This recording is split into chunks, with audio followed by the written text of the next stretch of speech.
CBSE course B NCERT 10वीं कक्षा संजयन बाग 2 में हरिहर काका पाठ का सविस्तार व्याख्या हिंदी एवं अंग्रेजी के माध्यम से आपको एक्सप्लेन करूंगी। कथाकार मिथिलेश्वर ने इस कहानी हरिहर काका में अपने ही गांव में रहने वाले एक वृद्ध व्यक्ति की कहानी बताई है, जिनका नाम है हरिहर काका।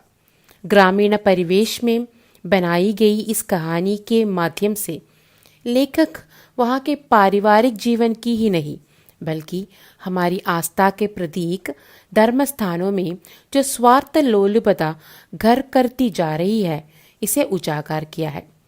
Through this story, writer Mithileshwar highlighted the family life of a village and how the religious center became selfish by taking the belief and hope of the people and acting as the center of all incidents. देखिए, मिथिलेश्वर द्वारा लिखी कहानी हरिहर काका में एक वृद्ध व्यक्ति की कहानी है, जिसने अपना संपूर्ण जीवन सादगी में व्यतीत किया है, पर जीवन के अंतिम पड़ाव पर वह बेबसी और लाचारी का शिकार हो गया है।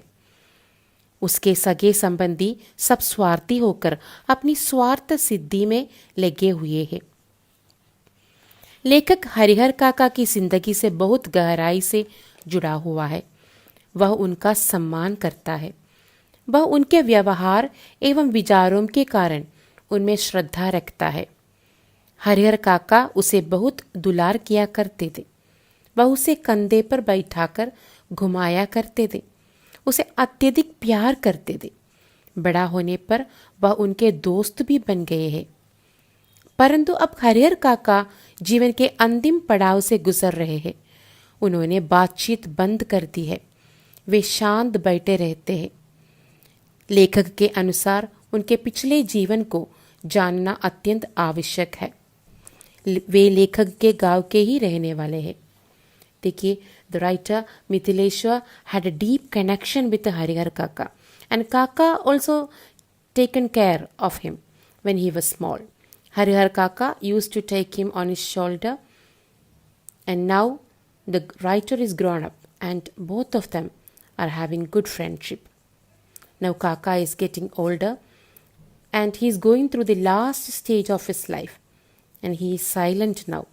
He is very quiet. According to the writer, we must know his past. The writer is taking us to his village. Come, let us see.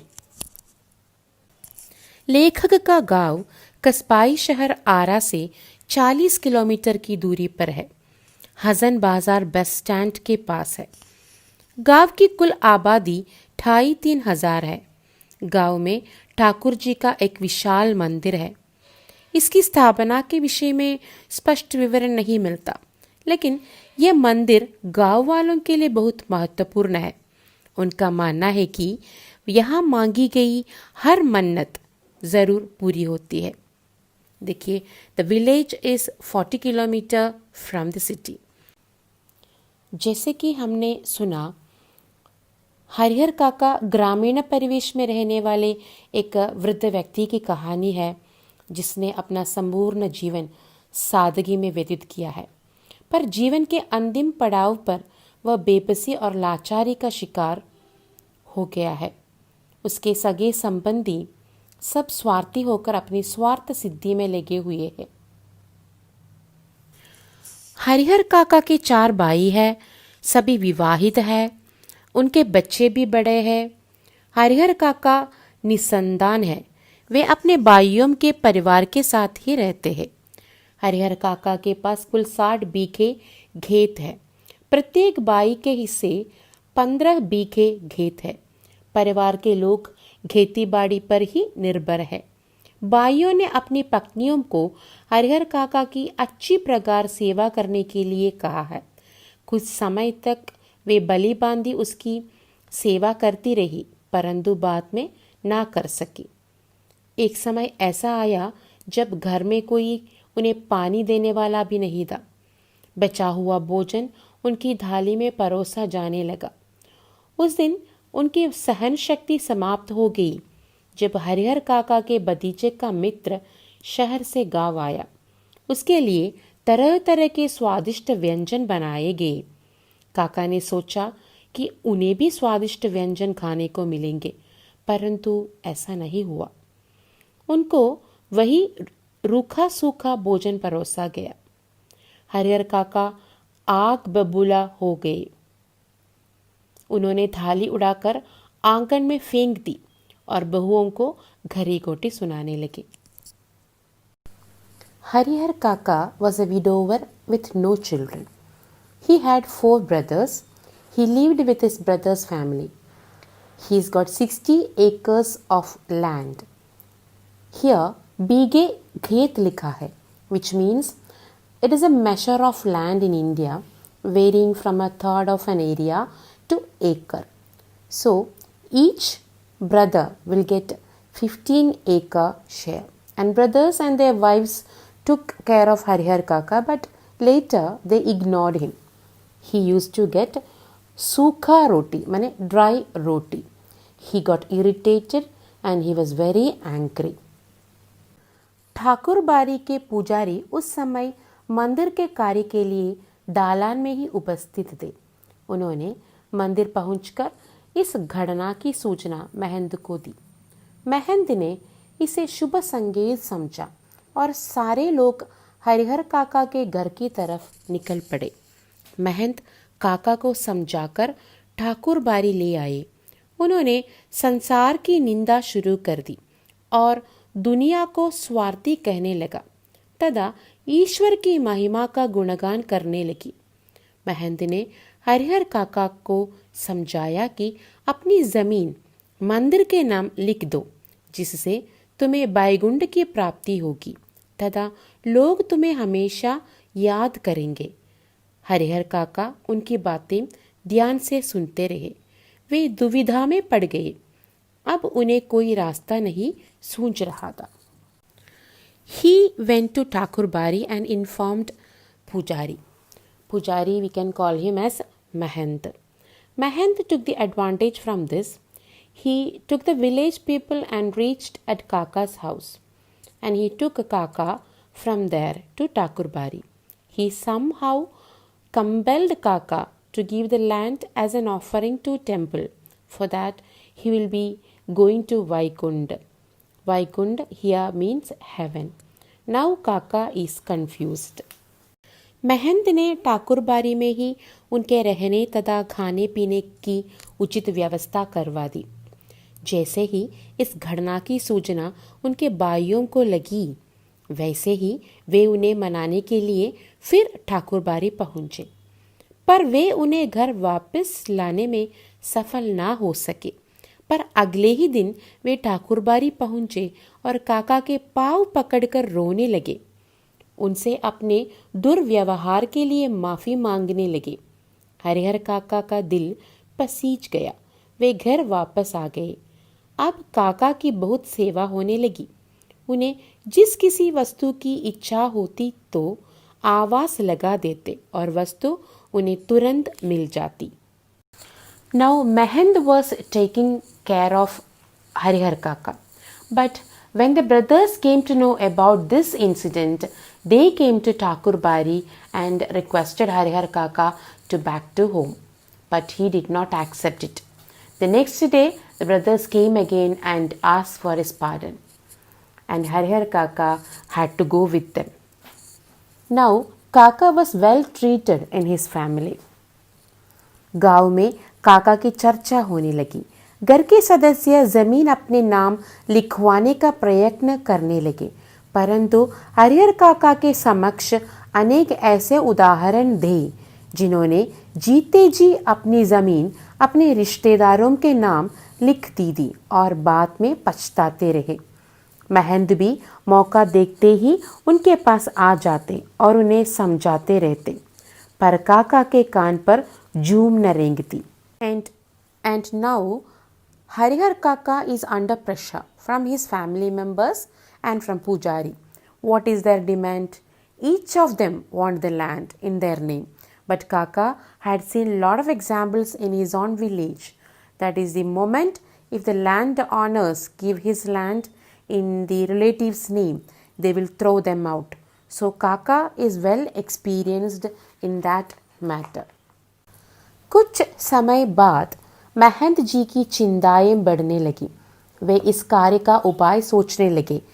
एक दिन योजना बनाकर महंत ने अपने आदमियों को भाला, गंडासा और बंदूक से लेस करके काका का अपहरण करवा दिया। हरिहर काका के भाइयों एवं गांव के लोगों को जब खबर लगी तब वे ठाकुरबाड़ी जा पहुंचे। उन्होंने मंदिर का दरवाजा खुलवाने का प्रयत्न किए पर वे असफल रहे। तब उन्होंने पुलिस को बुला लिया। मंदिर के अंदर महंत एवं उसके आदमियों ने काका से जबरदस्ती कुछ सादे कागजों पर अंगूठे के निशान ले लिए। काका महंत के इस रूप को देखकर हैरान हो गए। One day, Mahant took him to Thakurbari with the help of some gundas and threatened him to sign on some papers. They took his thumb impression on it. Kaka was really frightened on this incident. His brothers, when they came to know about this incident, they came there with village people. They tried to break the door of the temple. Police also came there to help them. Police ने बहुत मुश्किल से मंदिर का दरवाज़ा खुलवाया, परंतु उन्हें अंदर कोई हलचल दिखाई नहीं दी। तभी एक कमरे से धक्का मारने की आवाज़ आई। पुलिस ने ताला तोड़कर देखा तो काका रस्सियों से बंधे मिले। उनके मुंह में कपड़ा ढूंसा हुआ था। उन्हें बंधन से मुक्त करवाकर उनके भाई उन्हें घर ले गए। अब उनका बहुत ध्यान रखा जाने लगा। 2-3 लोग रात में उन्हें घेर कर सोते थे। जब वे गांव में जाते तब भी हथियारों से 2-3 व्यक्ति उनके साथ जाते थे। उन पर फिर से दबाव डाला जाने लगा कि वे अपनी जमीन अपने भाइयों के नाम कर दे। Now when the police came and opened the doors of the temple, they found Harihar Kaka in a room. He was tied with ropes. No one else was there in the room, and he was released from there. Now he went with his brothers to their house. Now night and day, Harihar Kaka was very well taken care by the family members. But after few days again his family members compelled him for share of his property. जब एक दिन उनके सहन शक्ति ने जवाब दे दिया तब उन्होंने भी भयानक रूप धारण कर लिया। उन्होंने काका को धमकाते हुए कहा कि सीधे तरीके से तुम हमारे नाम जमीन कर दो, नहीं तो मार कर यही घर में ही गाड़ देंगे और गांव वालों को पता भी नहीं चलेगा। हरिहर काका ने जब साफ इनकार कर दिया तो उनके भाइयों ने उन्हें मारना शुरू कर दिया। हरिहर काका अपनी रक्षा के लिए चिल्लाने लगे। भाइयों ने उनके मुंह में कपड़ा ढूंस दिया। उनके चिल्लाने की आवाज़ सुनकर गांव वाले इकट्ठा होने लगे। महंत तक भी खबर पहुंच गई। वह पुलिस लेकर वहां आ पहुंचा। पुलिस ने काका को बंधन मुक्त करवाकर उनका बयान लिया। काका ने बताया कि मेरे भाइयों ने ज़बरदस्ती इन कागज़ों पर मेरे अंगूठे के निशान लिए हैं। उनकी दशा देखकर मालूम हो रहा था कि उनकी पिटाई हुई है। Now, when after the few days again his family members compelled him to give the share of his property. Now, when Kaka ignored the relatives, they started to beat him and torture him. And now Kaka had to scream for help. So the villagers came there. Mahant also came there with the police. Kaka informed the police people that his brothers took his thumb impression on some documents, and it was very clear that he was beaten by the relatives. अब हरिहर काका ने police से सुरक्षा मांग की। अब वे घर से अलग रह रहे हैं। उन्होंने अपनी सेवा के लिए एक नौकर रख लिया है। 2-4 पुलिसकर्मी उन्हें सुरक्षा दे रहे हैं और उनके पैसे पर मौज कर रहे हैं। एक नेताजी ने उनके समक्ष प्रस्ताव रखा कि वे जमीन पर उच्च विद्यालय खोल दे, पर काका ने इनकार कर दिया। गांव में अफवाहों का बाजार गर्म हो रहा है। लोग सोचते हैं कि काका की मृत्यु के बाद महंत साधुओं एवं संतों को बुलाकर जमीन पर कब्जा कर लेगा। अब काका गूंगेपन का शिकार हो गए हैं। वे रिक्त आंखों से आकाश की ओर ताकते रहते हैं। Now Harihar Kaka is having police security and he is staying away from his house. He's got a servant to take care of him along with the police security. A political leader put a resolution in front of Harihar Kaka to open a school in his property, but Kaka refused to it. Now everywhere in the village we can see that people talking about Harihar Kaka, but Harihar Kaka is silent. With this, we come to the end of the summary of Harihar Kaka. Thank you all for listening to me.